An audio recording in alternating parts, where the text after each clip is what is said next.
প্রভু যীশু খ্রিস্টের মধুর নামে আপনাদের সালাম। আজকে আমরা অধ্যায়ন জন্য বার করব প্রথম শমূয়েল পুস্তক 10 অধ্যায়ে শুরু থেকে কিছু বাক্য। আর শমূয়েল তৈলের শিশি লইয়া তার মস্তকে ঢালিলেন এবং তাহাকে চুম্বন করিয়া কহিলেন, সদাপ্রভু কি তোমাকে আপন অধিকারের নায়ক করিবার জন্য অভিষেক করিলেন না? ভাই শাউল উঁচু সুন্দর লম্বা ব্যক্তি ছিলেন। ও সেই পিতার হারানো সেই গাধাকে খুঁজতে বেরিয়েছে, তার এক দাসের সঙ্গে তিনি বেরিয়েছেন। শাউল যুবক ছিলেন।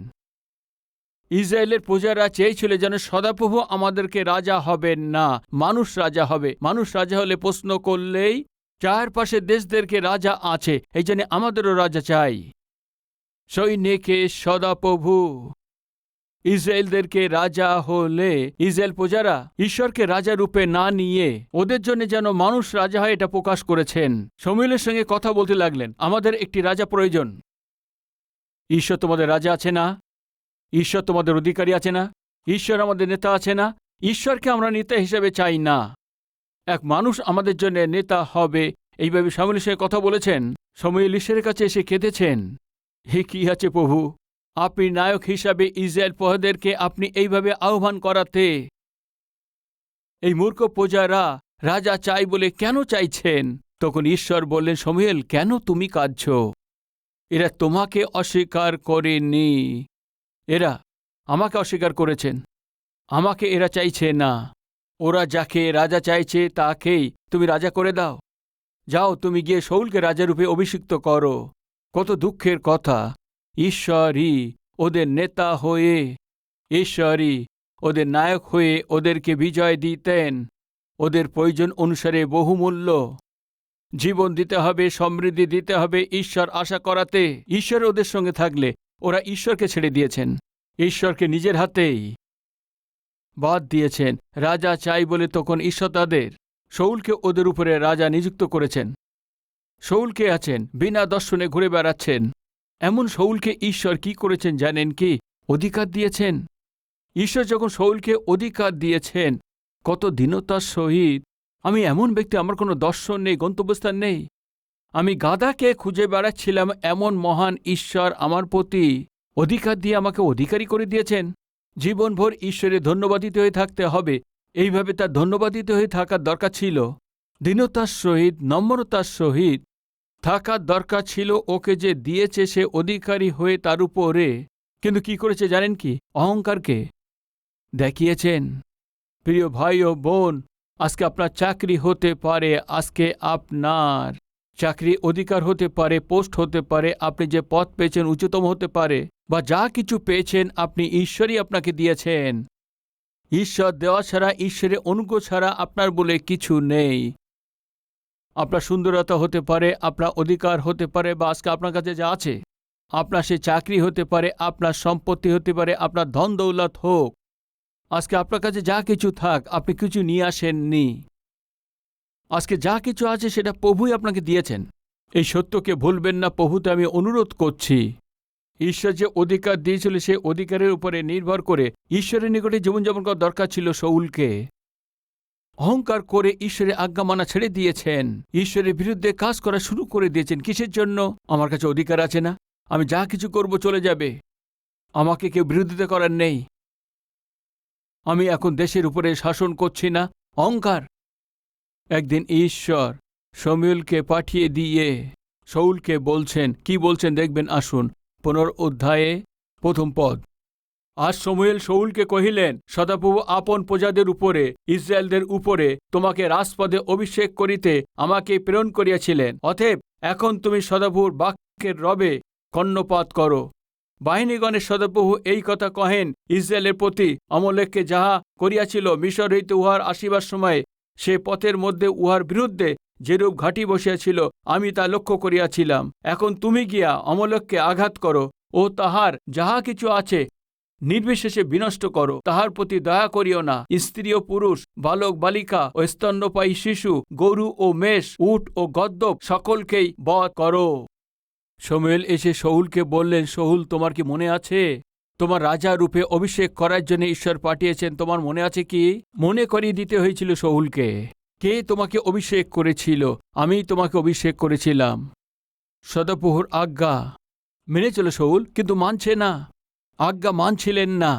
আজকে আমাদের মধ্যে কেউ আছেন কি, যখন চাকরি ছিল না ভালো করে বাক্য শুনেছিলাম, যখন স্বাস্থ্য ভালো ছিল না মন দিয়ে বাক্য শুনছিলাম, যখন হাতে একটিও টাকা ছিল না প্রভু সহভাগিতা এসেছিলাম, দুঃখ কষ্ট সংকটে এইভাবে যখন আপনি জীবনযাপন করছিলেন, তখন খুব ভালোভাবে ঈশ্বরের কাছে প্রার্থনা করেছিলেন, অনেক চোখে জল ফেলেছেন, সঙ্গে সঙ্গে ভাই বোনদের কাছে প্রার্থনা চেয়েছেন, মণ্ডলীর কাছে ফোন করে আমার অবস্থা ভালো নেই এভাবে প্রার্থনা করবেন।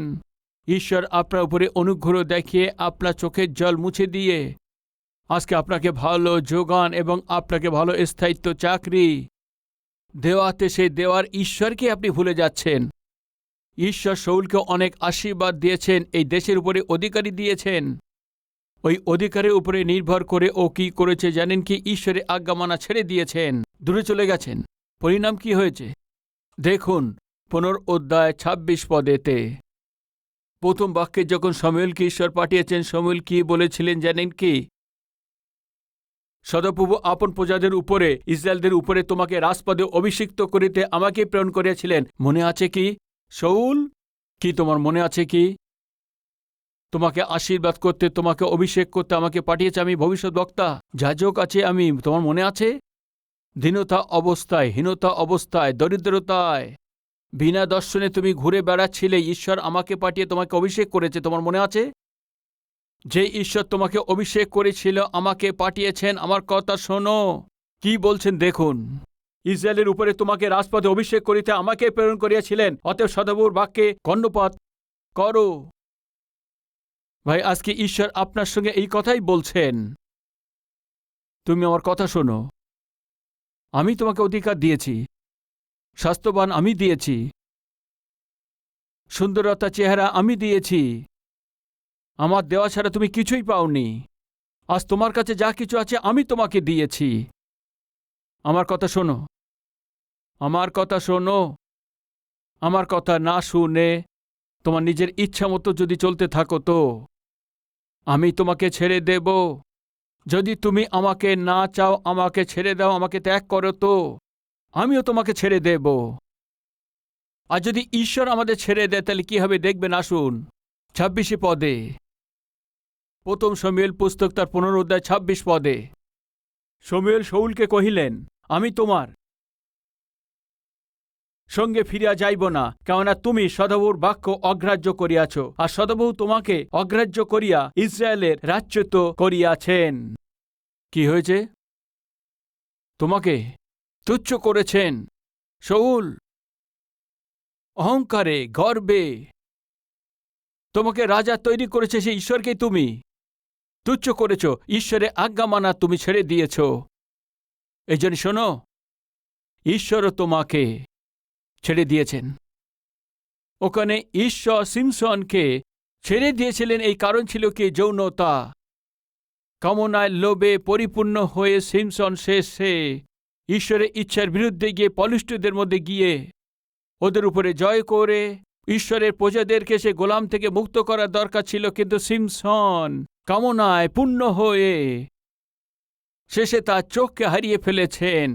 সমস্ত শরীর ক্ষত হয়েছে, শেষে হতভাগা রূপে ওদের ওখানেই ও মারা গেছে। কারণ জানেন, ঈশ্বরের উপস্থিতিও হারিয়ে ফেলেছিলেন।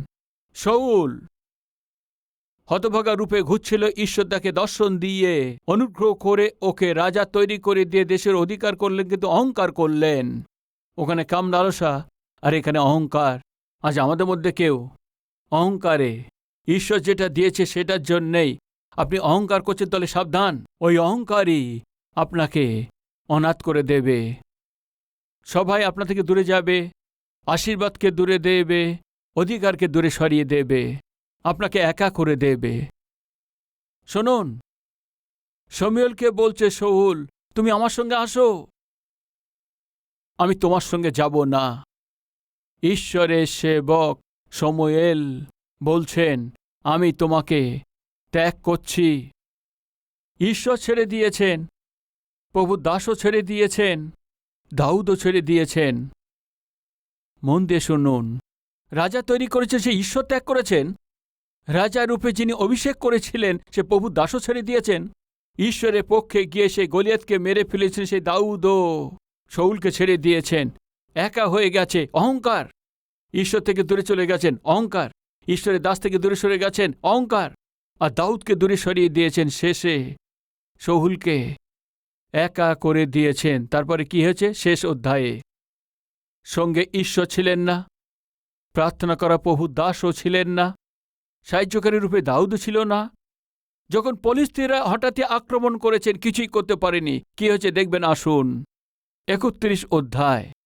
ইতিমধ্যে ফলিস্টিরা ইসরায়েলের সহিত যুদ্ধ করিলে ইসরায়েলের লোকেরা ফলিস্টিরদের সম্মুখ হইতে পলায়ন করিল এবং গিলবো পর্বতে আহত হইয়া পড়িতে লাগিল। আর ফলিস্টিয়রা শাউলের ও তার পুত্রগণের পশ্চাতে পশ্চাতে দৌড়ল এবং ফলিস্টিয়রা জোনাথন, অবিনাদব ও মলকিসুহ শাউলের এই পুত্রদিগকে বধ করিল। শাউল দুষ্ট ছিল, কিন্তু জনাথন ভালো লোক ছিলেন। জনাথন আত্মিক লোক ছিলেন। জনাথন ঈশ্বরের ইচ্ছাকে পূর্ণ করতে চাইছিলেন, এমন আত্মিক ছিলেন। আর দাউদেরও অনেক বন্ধু ছিলেন। ঈশ্বরকে হারিয়ে, দাউদকে হারিয়ে, ঈশ্বরের দাসকে হারিয়ে যখন দরিদ্র হয়ে একা যাচ্ছিলেন, আমার পিতা যুদ্ধতে একা কি করে যাবে ভেবে নিয়ে জনাথন গিয়েছে এবং ভাইদেরও সঙ্গে নিয়ে যেতে হয়েছিল। শাউল যখন ঈশ্বরকে হারিয়ে ফেলেছেন, ঈশ্বরের উপস্থিতিকে হারিয়ে ফেলেছিলেন, ও তাদের সন্তানদেরকেও হারিয়ে ফেলেছিলেন। পিতারা সাবধান, মায়েরা সাবধান। ঈশ্বর যে দিয়েছে সে অধিকার নির্ভর করে, ঈশ্বর দিয়েছেন সে চেহারা এবং স্বাস্থ্যকে, তার উপর নির্ভর করে আপনি জীবনযাপন করে নিজের ইচ্ছা মতো চলার জন্য ভেবেই কি হবে জানেন কি? পরিবারের মধ্যে ঈশ্বরের উপস্থিতিকে হারিয়ে শেষে আপনি সন্তানদের জন্য অভিশাপে হবেন। ঘরের প্রধান হয়ে আপনি ঈশ্বরবিহীন জীবনযাপন করেন তো, পরিবারকে তৈরি করেন গৃহিণী হিসাবে আপনি ঈশ্বর ছাড়া জীবনযাপন করলে, আপনারা দুজন মিলে ঈশ্বরের উপস্থিতিকে হারিয়ে ফেলে ঘরে যদি প্রার্থনা না করেন, ঈশ্বর আর ঈশ্বরের উপস্থিতি থেকে দূরে সরে গেলে, সৌভাগ্য থেকে একটু দূরে সরে গেলে সন্তানদের কি হবে একবার ভেবে দেখুন। সপ্তাহে বছরে যদি আপনি একবার প্রভুর উপস্থিতিতে যান, তাহলে সন্তানের কি হবে? নিয়মিত রূপে প্রভুর কাছে যান না, প্রভুর উপস্থিতিতে যান না, তাহলে আপনার সন্তানদের কি হবে? যদি আপনারই ঈশ্বরের প্রতি ভক্তি নেই, ঈশ্বরের প্রতি ভালোবাসা নেই, ঈশ্বরের প্রতি গুরুত্ব না দেন তো, তাহলে আপনার সন্তানের কি হবে?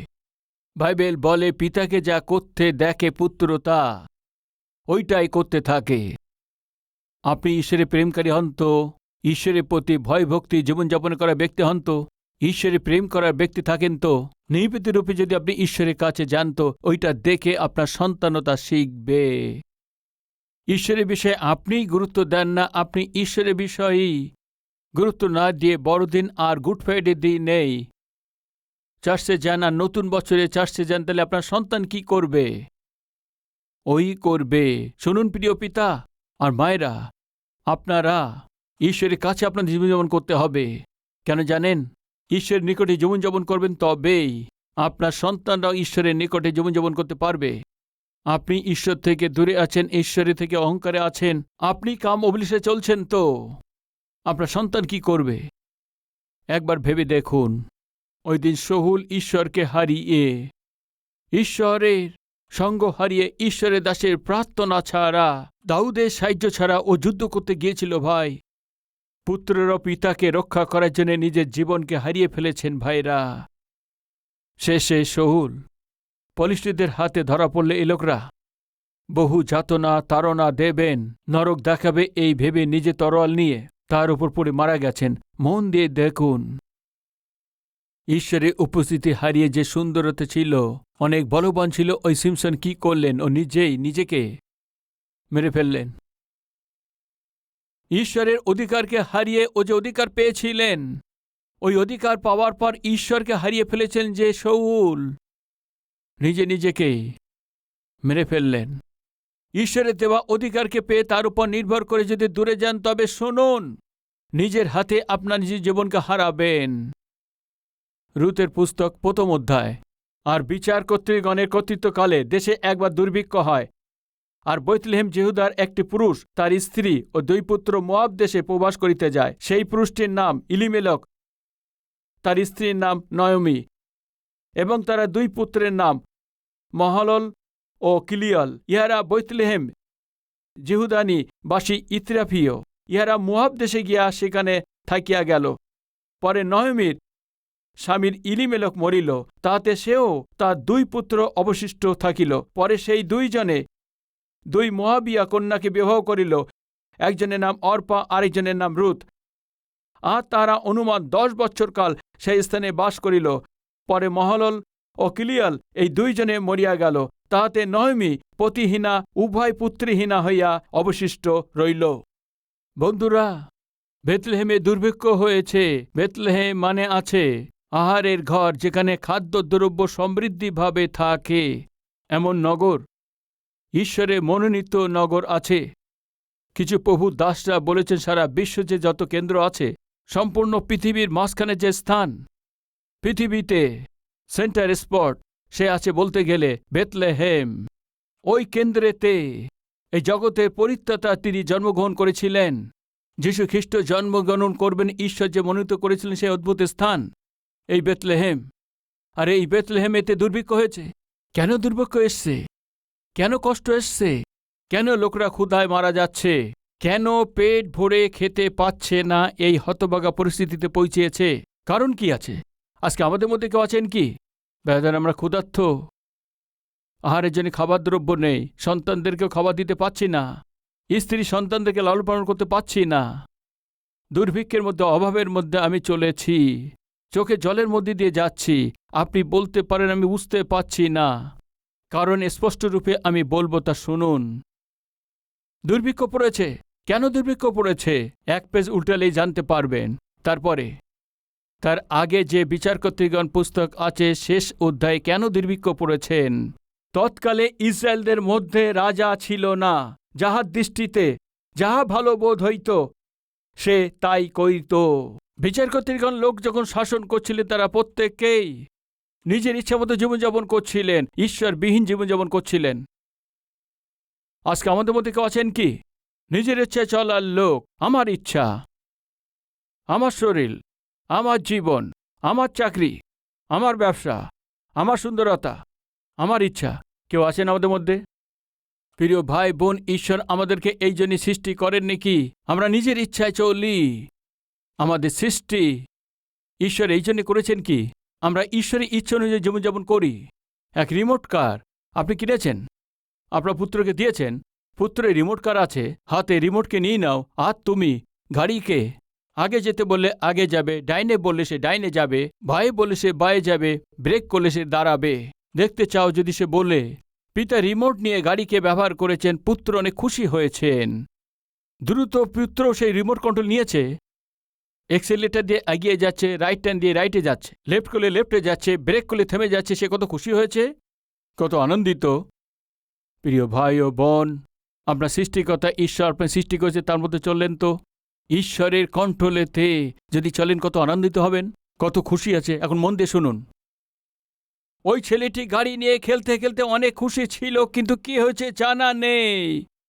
এ আগে যেতে বলে যে গাড়ি ডাইনে যাচ্ছে, বায়ে বললে ডাইনে যাচ্ছে, আগে বললে পিছিয়ে যাচ্ছে, ব্রেক করলে সেখানে দাঁড়াচ্ছে না, কেউ কন্ট্রোল করলে সে দাঁড়াচ্ছে না, সে এইভাবেই চলছে।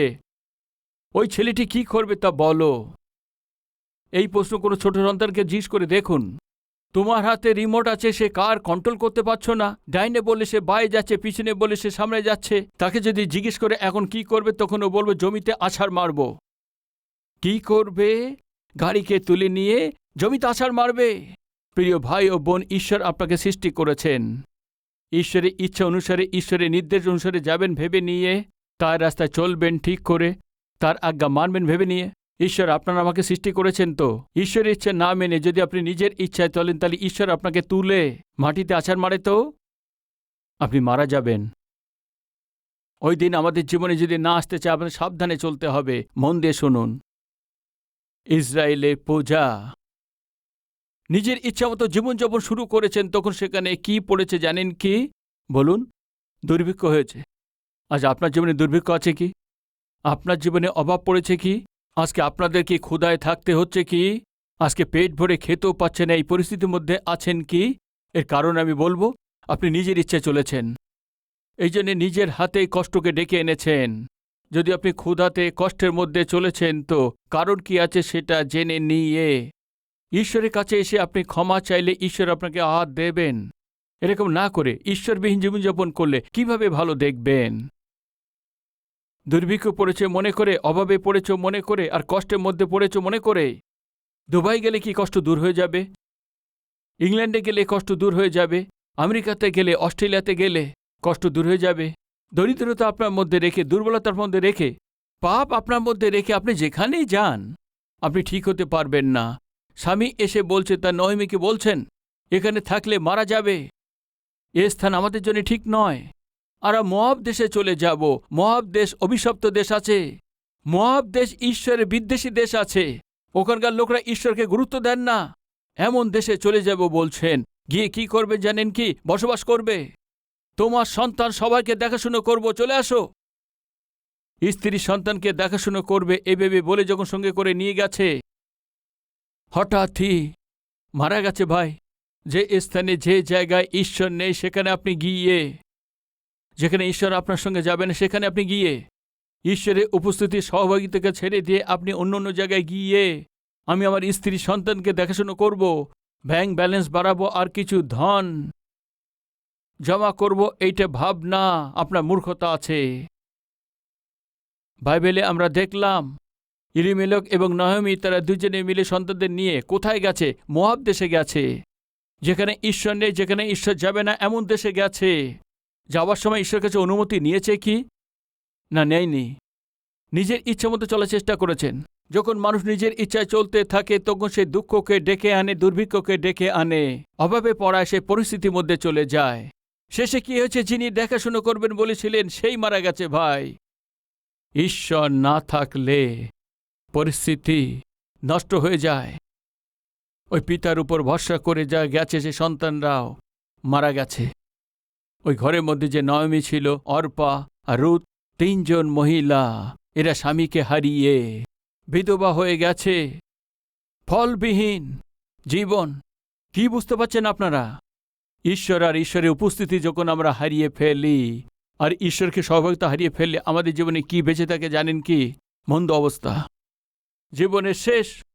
ওখানে সিমসন শেষ হয়ে গেছে, শৌলও শেষ হয়ে গেছে।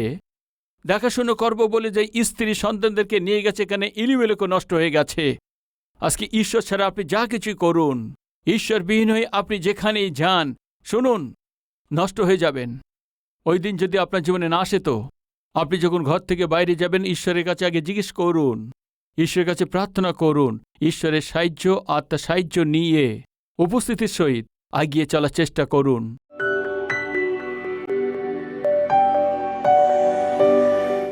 মহান পবিত্র প্রেমিক ঈশ্বর পিতা বহু সোজা স্পষ্টভাবে প্রত্যেকের সঙ্গে কথা বলেছেন। এই জন্য আপনাকে ধন্যবাদ স্তুতি দিচ্ছি পিতা। আপনার সমান মানুষ আর মানুষদের ভালোবাসার সঙ্গে দেখার মতো আপনি ছাড়া কে আছেন? আমরা কেমন আছি? আমাদের হৃদয়ের অবস্থা কি আছে? আমাদের পাপময় জীবন কেমন আছে? কেউ না থাকলে আমরা কেমনভাবে চলছি, কিভাবে যাচ্ছি, এ সব কিছু জানার ঈশ্বরই আছেন। স্পষ্টরূপে আপনার সন্তানের সঙ্গে কথা বলেছেন। আপনি অধিকার দিয়েছে, অধিকারের উপর নির্ভর করে, অহংকার করে, গর্ব করে নষ্ট হয়ে গেছে শৌল। নিজের ইচ্ছায় চলার অভ্যাসে পরিণত হয়ে আপনার থেকে দূরে সরে গিয়ে সেই ইলিমেলক নিজের পরিবারকে কিভাবে নষ্ট হয়ে গেছে আমরা তা দেখেছি। এই সত্যকে জেনে আজ থেকে শুরু করে আপনার সম্মুখে ভয় ভক্তিতে জীবনযাপন করতে পারে সাহায্য করুন। আপনার ইচ্ছায় চলতে পারি অনুগ্রহ করুন। আমরা কখনো আপনি এবং আপনার উপস্থিতিতে, আপনি এবং আপনার বাক্যকে, আপনার ইচ্ছাকে অবহেলা না করে সাবধানে চলতে পারি। অদ্ভুত জীবন আমাদেরকে অনুগ্রহ দিন। যীশু খ্রিস্টের নামেতে চাইছি পিতা, আমেন।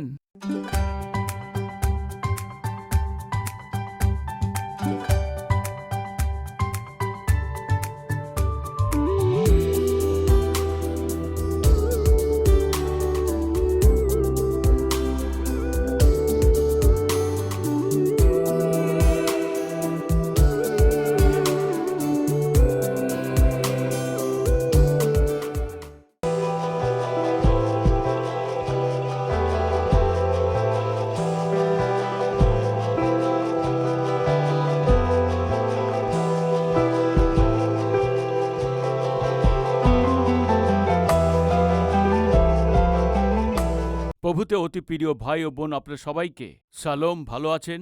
কালভেরি শহর 2003-এ শুরু করা হয়েছিল। আজ 2023-এ 20 বছর হয়ে গেছে। আপনার এই টিভি প্রোগ্রামকে প্রেমের সহিত উৎসাহিত করেছেন, প্রার্থনা করেছেন। আর শুধু তাই না, আপনাদের উপহারের দ্বারা আপনার সবাই সাহায্য করেছেন। এই জন্যে আপনাদের সবাইকে পুরো মন থেকে ধন্যবাদ দিচ্ছি। আজ এই কার্যক্রমের দ্বারা হাজারো লোক, কোটি লোকের কাছে জীবিত ঈশ্বরের এই অদ্ভুত সুসমাচারকে পৌঁছানোর জন্য আপনারা যে সাহায্য করেছেন, আমার মন থেকে ধন্যবাদ দিচ্ছি। আর সেই সঙ্গেই আমাদের এই কালভেরি স্বরে কার্যক্রম শুধু বাংলাতে নয়, ভারত দেশেতে বলা হয়ে থাকে সব প্রধান ভাষাতেই প্রভু যীশুখ্রিস্টের সুসমাচারকে আমরা পৌঁছে দিতে পারি। পরিশ্রম করছি। ওইভাবে প্রতি মাসেই কমপক্ষে 650 টিভি কার্যক্রম প্রচারিত হচ্ছে। উৎসাহিতের সঙ্গে এই কার্যকে এগিয়ে নিয়ে যেতে হয় তো নিশ্চিত রূপেতেই আপনার সাহায্য, প্রার্থনা আর সহযোগিতা প্রয়োজন আছে। এক কার্যক্রম প্রচারিত হওয়ার জন্য বিভিন্ন চ্যানেল অনুসারে 20,000, 30,000, 40,000, 50,000 পর্যন্ত একটা কার্যক্রমের জন্য খরচ করতে হয়। প্রভু যদি আপনাকে উৎসাহিত করেন এই টিভি কার্যক্রমকে সাহায্য করার জন্য, আপনার মনে এই বোঝা দেওয়াতেই নিশ্চয়ই প্রার্থনা করে এই সেবা কাজকে সাহায্য করুন। আমি চাইছি হায়দ্রাবাদেতে প্রতি শনিবারেতেই স্পন্সর মিটিংয়ে আপনিও সংযুক্ত হয়ে আপনার পরিবারের পক্ষ থেকে একটা টিভি কার্যক্রমকে সাহায্য করার দ্বারায় সুসমাচারকে লক্ষ লোকের কাছে পৌঁছে দিন। আমি অনুরোধ করছি, ভাই, এই সপ্তাহের মধ্যে পরিবারে কারো জন্মদিন আছে কি?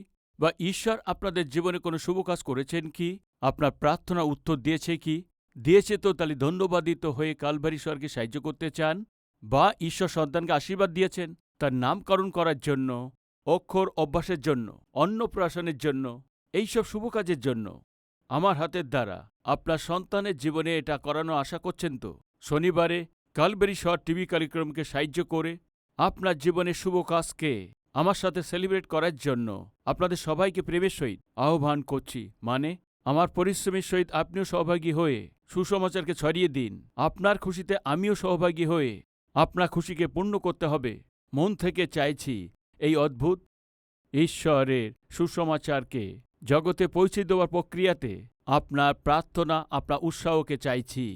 প্রভুতে আপনার প্রিয় সতীশ কুমার।